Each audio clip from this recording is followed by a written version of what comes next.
Hello everyone and welcome back to Getting Stuff Painted, my bi-weekly give or take update on the various miniatures I've been painting for the games we cover here on the channel. And I think it's only been just over a week this time. It has been pretty quick. I've been just putting my head down and painting a lot of stuff, getting things ready and prepped for some future planned videos, and working through like the most recent releases for a couple of games to make way for what's coming next. So today we have a little bit of official and unofficial Marvel Crisis Protocol. We have some Don't Look Back, we have some more Bot War from the 2nd edition starter set, and the rest of the Three Jokers release for the Batman miniature game, because last time we covered basically the first half of it, knuckled down, got the second half done. Pretty happy with how most of it turned out, but we'll talk about that as we go, because as per usual, we're going to start from the left, work our way right, with numerous cuts so I can bend over, pick up a tennis ball, and throw it for my overeager dog. So let's start with Electra. The less I say about Electra, the better. I do not like the sculpt, I do not like the mini, it looks like she's wearing a nappy, I don't like the paint job I did on it, I don't like how she looks slightly chonky compared to your average Crisis Protocol character, etc, etc, but she needs to be done. She, along with Shadowland Daredevil, which we looked at last time, can be part of Criminal Syndicate, and she has an interesting playstyle, I'll give her that. Let's see if we can get this up close and personal just to really embarrass myself with the paint job I did. It did not fit together well. The instructions were not clear with how, for instance, this part's fitting on, and her shoulder blade is not quite right either. Not a good sculpt, but also just not a great job on it in general. But for the purposes of recording that, it is done. Blood Angels Red, contrast paint on top of a grey sear base, Ghoulman Flesh for the skin tone, which did not turn out very smooth, I think because the base layer was not as smooth as it could have been. I'm not entirely sure, because there's no wash over this time, but it looks like there's a wash, and there isn't, so that's very strange. But there was a wash non-oil over the red, but I didn't touch any of the skin with that. Lead Belcher Silver for her size, which also had non-oil, sorry, put over the top after the Lead Belcher was on. Basilicanum Grey for the base, and I used some more of those autumn leaves to fit the theme with Shadowland Daredevil as well. Still got the biggest thing to do before either of them are usable though, and that's the Hand Assassins, the trio on the bigger base size. It's going to take some doing. I'm still working up the confidence to do that one, honestly, but that's the last thing to do from the most recent official releases for Crisis Protocol. And it doesn't look like there's going to be any for a while. They finally revealed that among the next things coming are 2 more Black Order members for Thanos, but they're going to be like June. So I think there might be quite a big gap between now and new releases for Crisis Protocol, which is a good thing if you like looking for alternative sculpts, because the quality of alternative sculpts are just getting better and better. So I found this, I think it's on Etsy as well, but I found it on eBay. Someone selling off various STL files for alternative sculpts. So they did a very dapper looking Mr. Knight variant of Moon Knight, who you might have seen from the TV series. Mr. Knight is in it occasionally. My dog might be about to bark at someone passing the house. She's thinking about it, I can tell. So yeah, I picked up a few alternative sculpts for Crisis Protocol before. I've stated my perspective on it, and that's if you bought the official one, there is no harm in buying a third party one, because you've still supported the developers of the game. That's my opinion on it. And I've shown them in these videos before. I've got like a custom Venom, a custom Iron Man, amongst other things. This is definitely the best quality of them, so it just shows that it really is improving in quality. It's still not the same quality as an official model, but it's getting there, honestly. And there isn't much to do with Moon Knight, obviously, because he's a majority of just like white paint, but I did use the Apothecary White contrast with non-oil over the top, and then a dry brushing of grey sear on top of that again, to bring back up some of the white highlights. The plant pot is just Gryph-hound Orange and Warp Lightning, and then I tried to make it tell a little bit of a story by having this on the base, like he's been using it to bludgeon someone. There's a little trail of blood going into the sewer grating there, and just a little bit of blood on his gloves there as well, which I thought was quite fun. So it's a pretty decent alternative sculpt, especially if you prefer Mr. Knight to Moon Knight, depending on your preference. Yeah, and it looks pretty neat, I thought. And again, much higher quality than the other third-party optional sculpts I've seen. Some of them are really awesome looking. There's a bunch for characters that don't exist in Crisis Protocol yet, but if they ever do exist, I'll probably pick some of them up, because they are just really, really high quality. So next, from an official expansion for Don't Look Back, we have the Gourd Reaper, and these are 4 objective markers that you use for his various missions, or mission set on Halloween night where there's cursed pumpkins and you have to go and smash them all to banish him once and for all, or at least so you think, because there is actually a Gourd Reaper 2 that I've shown in this series before, because that was much easier to find than this guy. This guy's very popular, so he's quite hard to find, and so you should be, considering he's a pumpkin demon with a scythe. But the pumpkin objectives, we don't really need to look at them all. They're all painted exactly the same way. Gryph-hound orange with some, what's it called? The green, Nurgling green. That's the one. To make it give it that spooky look. A little bit of snakebite leather for the top of the gourd, and some textured grass. So there's 4 objectives there for its specific mission. Just put those to one side. It's dripping grass over my lovely new tablecloth. The Gourd Reaper himself, though, tried to match the official paint job, and I think I did an okay job trying to keep up with it, honestly. I used one of the spectral technical paints that Citadel do for ghosts. They do like a greenish hue and they do a bluish hue. I think the blue is called Gloomhaven, and that's the one I used here. And then while it was still wet, mixed in some Black Templar to give it that kind of gradient effect, which the official paint job has. So that's what I'm trying to replicate. Again, exactly the same way I painted his pumpkin like I did the other pumpkins. A lot of snakebite leather for his, like the wood that's coming through the cape, the roots under there, and then on his back as well, with aggressor shade over the top. A little bit of lead belcher silver with blood for the blood god to make it look like he's cut somebody, from like very strong Jackal vibes, which is a horror movie starring a pumpkin demon from the, I want to say early 90s, maybe late 80s, early 90s, late 80s, either way. Again, textured grass and some Basilicanum grey for the grave he's kind of lurching over. So that's him ready to go. So the next Don't Look Back video, whenever that ends up being, because they're few and far between, it'll probably be the Gourd Reaper. Although we do also have the not Pennywise expansion fully painted up to try at some point. I've forgotten his official name. I think it's Booger. But either way, this is the one I'm most interested in, especially because it has a follow-up. It might be better to hold off until closer to Halloween for him. I'm not sure if I can wait till October though. We'll see. So next, from Bot War, the 2nd edition starter box that I did an unboxing of for the channel, and it was provided to me for free. This is 3 more of the coils side of that box. I think I've already done 3. I think I have 2 more to go. One kind of small size guy, and then the largest guy that I showed off compared to one of the other larger models for Bot War available. So I used the same color scheme for all of these, so I'll just show them off as I talk about the colours, and they do actually go small, medium, large, although again, he's not the largest guy you get in the starter set. The coil guy I showed off in the unboxing is the largest, barring any combiner models that I've seen from them at all. But as we look at them as well, I'll just mention that memberships are available on my YouTube channel if you'd like to show extra support. We all know the miniature games are not cheap, and that helps keep the lights on at the channel if you want to check it out. And you get a few benefits. I've started doing member-only posts where I post like photos of tables and battle reports that haven't gone live yet, and I might post little video clips as well of like flyovers of table setups. We'll see, but it's just an extra, and I kept it as low as YouTube would allow me to keep it, so it's just an extra way to show support if you would like to. Anyway, we have our 3 coils here, so they're all done in Black Templar obviously, which is the black contrast paint, with a dry brushing of Storm Vermin Fur, that's the one, over the top. And then the other paints are not contrast. Well, sorry, no, the red is. The red is Blood Angels contrast, but the purples are just Gene Stealer Hide, because I wanted them to be brighter than the purple contrast would allow. Lead Belcher Silver for like the engines, for the parts in between wrist and shoulder, and thigh and leg, and non-oil over the top as well. The base is just like texture sand with some grass tufts.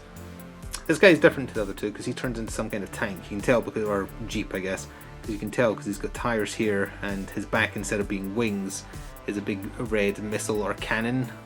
He's got other tires here and down there as well. I think I made the barrel of his gun too bright looking at it. I think I should probably tone that down a little. I'm going to try coming a little bit closer to him because he's a bit on the larger side so you can see more detail. Fairly okay with how they came out. All their face masks have a kind of night thing going on, which I quite like. Actually, I want to show the face of this one. I think that's the, like it reminds me of the Smelter Demon from Dark Souls. It kind of just has like a burning effect coming through some small slats. Not sure that's going to get in full focus even if I was to zoom in, but hopefully it's picking up a little bit. Actually, in a way, it reminds me of the face of the thing that goes after Thor in the first Thor movie, whatever that was called, except obviously that was pure silver. That's that kind of face. So now we go to the last chunk. I think I'm actually going to start with the henchmen because I'm less happy with the henchmen, but we have the 3 Jokers themselves, and then Joker's paramilitary, which are the other new henchmen he's been given for the game. Last time we covered Gaggy and Joker's victims, which were the ushers. So we'll cover these. These offer a new type, well, 2 of the 3 offer some more firepower to Joker's crews. The last guy is just a cheap and cheerful guy with a machete. I don't really like their aesthetic in terms of being a Joker crew. I feel like I like the people who are more silly and colourful personally, but they do have some good weapons and some good stats. So pretty much the same colours used across all of them to keep with the theme. Militarum green contrast paint is the most used colour on them, along with Ghoulman flesh for the skin tone. A little bit of Gracier over the top because he has kind of like a weird Harlequin type thing going on with his mask. And snakebite leather for his boots. Other than that, pretty simple. A little bit of the blood for the blood god to splatter around. I have heard a rumour going around that DC is really cracking down on their characters being portrayed holding weapons. I presume that means they're established characters and not made up generic henchmen, because obviously, like, this guy's got a massive rocket launcher and he's just proudly portraying it, but you're not seeing like Joker holding a machine gun or anything. Like, one of the 3 Jokers is armed with a machine gun, but he's not modelled with a machine gun. And DC are definitely cracking down on that, because the box for the Shadow of the Bat that we played a little bit of on the channel, the original box art had to be changed, and apparently the reason for it being changed is because Joker had a gun on the front cover. He still has it on the instruction booklet, but you're not allowed to have it on the box. So DC is apparently really cracking down on that kind of stuff. I don't know if they're wanting to go back in a kid-friendly direction. Who knows? They're just throwing darts at a wall and hoping something hits. So who knows? But it could be a detriment to what gets allowed through in terms of sculpts for Batman. Not that there's that, but I mean, there's plenty of villains that use guns, but they don't need guns to be threatening or to be in cool poses, I suppose. Especially if they're still allowed to have melee weapons, but it is a bit weird. Anyway, this is probably the paramilitary Joker henchman you'll see the most of. He's got a very, very decent gun. He's got good stats. They're all undercover, so they can, or hidden, I've forgotten which, so they can all deploy out of deployment when the game starts. Oh, his pouches and whatnot are just Black Templar, and again, the rest is just the colours I mentioned. Militarum green, lead belcher for the gun, but snakebite leather for the boots and whatnot, and then just a little bit of Blood Angel's red for the grin on his mask. And that's his henchman. Though I just don't like that they fit the theme. I think I matched up the official paint jobs in terms of colours used fairly well, but they don't look jokery to me. They don't look Joker enough. Alright, so then we have the 3 Jokers. We have the criminal. We have... Wait a minute. We have... I think this is the comedian. So he's the old and bitter one who hurts to laugh. He's the sinister one that does some messed up stuff. And then we have the clown, even though they're all clowns. But he's the clown, and I can't unsee, after my friend pointed out to me, that he's in a really, really unfortunate pose if you look at it from a certain way. And I can't unsee it after I've seen it, which is a great shame. Not what they're going for. It's an utter accident. It's, you know, don't attribute to malice that which is adequately explained by stupidity or ignorance. But once you see it, you won't see anything else.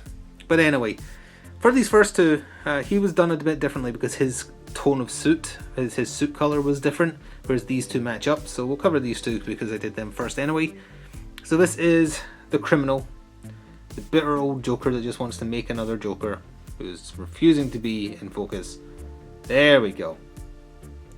So, Gracier, but I laid it on a bit thick for his face to make it look even more white than normal. Warp lining for his hair with non-oil over the top to give it a bit of shade. Stylish purple contrast paint, which, as you'll know if you've watched any of these videos before, I'm not a fan of it in general, but for this I think it worked, with a very liberal dry brushing on top of Gene Stealer hide. Very, very heavy dry brush as far as dry brushing goes, just to bring the tones back up a little bit on stuff that should be, so not his gloves, because his gloves are a darker colour. Same with his waistcoat and tie. The base is just, oh, as I just accidentally drop him on the floor, thank goodness. There's proof, sorry, as I bend over, there's proof that the new resin is so much better than the old one, because if I dropped this and this was 2nd edition resin, he'd probably have a snapped cane, this would be snapped, his head might have fallen off, but, I did drop it on a carpet to be fair, but there's proof that the 3rd edition resin is better. It has its issues, but it's better. Anyway, as I was saying before I accidentally dropped him, snakebite leather on the woodwork for all 3 of them. I accidentally made a mistake with the clown that we can talk about when we look at him, although I actually think the effect that it ended up with is better. But I made a very big mistake with it, well, a little mistake. There's some ammo on there, there's some dynamite with Blood Angel's Red to colour that. And his hat's there as well. There's just some drums for his gun that you're not allowed to see. You're allowed to see hints of gun. You're allowed to see the magazines and the bullets, but you're not allowed to see him wielding the gun, apparently. Not that he would, like in the comic he didn't wield a gun, as far as I remember. I don't remember him using a gun at all. I mean, one of the other ones did, but not him. Either way, so we'll move on to the comedian. This is the Killing Joke reference, so it looks like the cover of the Killing Joke, which is great. Same colours used for his purples because I wanted him to match up to the criminal. The waistcoat is a Yandin yellow brought back down a little bit with Aggressor shade, I think, but only a tiny slither. Is that in focus? I think it is. Apologies if it's not, but I think it is. And his crate was Wildwood, so it was slightly different looking to the floor panelling, which again was done in snakebite leather. Now he has a gun on his base. He's not using it, but he does have a gun on his base because he's got the one-shot gun roll, so he does have one bullet. And he also is equipped with the crowbar, one of the best melee weapons in the game. Like, Jason Todd has it, and this Joker has it because this Joker is apparently the one who did him in, and is also the one who caused Barbara Gordon strife. But then we have the odd one out to end on. We have the clown himself, wielding stinky fish and explosive teeth and playing cards that he can chuck at people. So he is done in a different tone to the others in the official paint job, if you've seen those. And the only way I could think of to achieve that was to just not use contrast for the most part. Base coat, there's a little bit of, can't tell if that's a gap in the paint or if that's a speck of dust. I think it's dust. If it's not, I'll fix it.